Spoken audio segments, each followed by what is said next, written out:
guys yung yung pigar-pigar dito sa San Carlos City, Pangasinan. Ito yung laman ng kalabaw.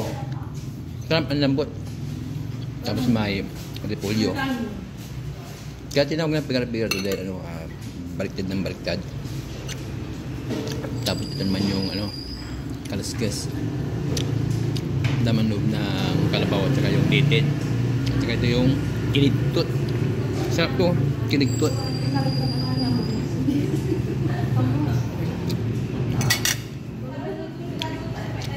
Let's eat. Sarap to. Ay, lagay kutsara. Tani, tawin nyo Mga. Ito na yung pigar-pigar. Ito yung kalabaw, guys. Dami. Ayos, quality. Sarap. Tama yan. Isang yung kinigtot. Isang kinigtot, ate. Sarap. Sarap itong pigar-pigar, lambot. Ito yung laman ng kalabaw. Lambot.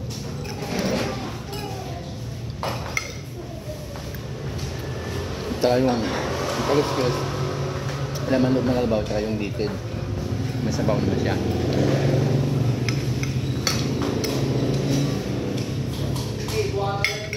Ito, masarap. Yung kinigtot. Kinigtot.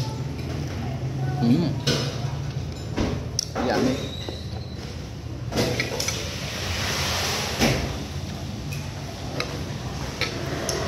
Ito doon, niluto pa nila ng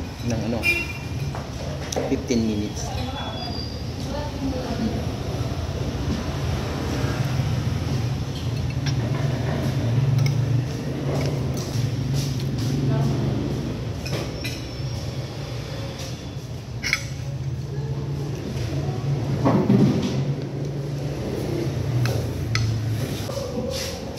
Ito yung lutong probinsya.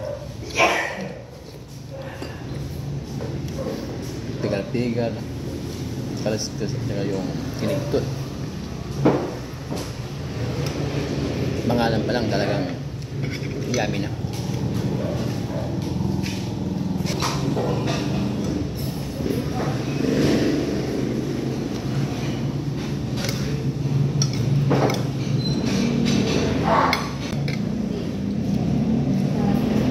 Ikaw na natin ito. Dami. Ikaw mo na dyan, Okay. Gustong kumain, punta lang kayo dito sa sa Mamarlao, San Carlos City, Pangasinan. Hanapin nyo lang si Ate, the original Oson. Pigar-pigar. Anong pangalan nyo, ma'am? Merasol. Shout out kay Ma'am Merasol. Hanapin nyo lang si Ma'am Merasol. Kakain nila. Kilala nila dito. Oo. Eagles gusto mo yan. Eagles. Oo. Kada original Oson, pigar-pigar. Ito na yung pigar-pigar dito sa Mamarlao, San Carlos City, Pangasinan. Ito yung special dito. Ano to, laman ng kalabaw. Dug. Dug sa Panggalatok. Pigar-pigar. Pigar ka lang pigar. Ganun pala. Yun, kaya natawag na pigar-pigar dahil baliktad ng baliktad. Sa Tagalog, baliktad ng baliktad. Ganun pala yun. Ito pa ang isang masarap mga kababayan. Ito yung yung kinigtot, yung laman loob ng kalabaw. Ito yan. Sarap. Tsaka yung isa yung kalaskas. Yan. Guys, ito na yung kalaskas. Yan